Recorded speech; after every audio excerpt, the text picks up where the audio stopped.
Hi అండి, welcome to our channel. మనం ఈరోజు ఈ వీడియోలో నువ్వుల సాగు గురించి తెలుసుకుందాం.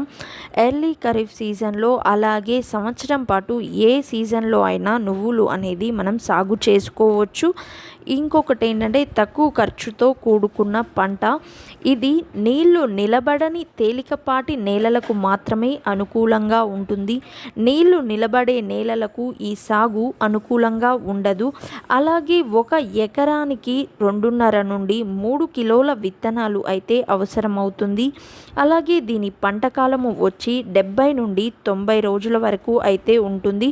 అది మనం ఎంచుకునే విత్తనాలపైన ఆధారపడి ఉంటుంది. అలాగే ఒక ఎకరానికి దిగుబడి వచ్చేసి 250 కిలోల నుండి 350 కిలోల వరకు అయితే ఉంటుంది. అది కూడా విత్తన రకం పైనే ఆధారపడి ఉంటుంది.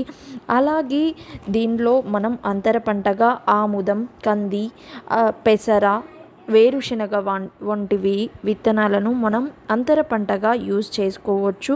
కేజీ నువ్వుల ధర వచ్చేసి 300 నుండి 350 రూపాయల వరకు అయితే ఉంటుంది.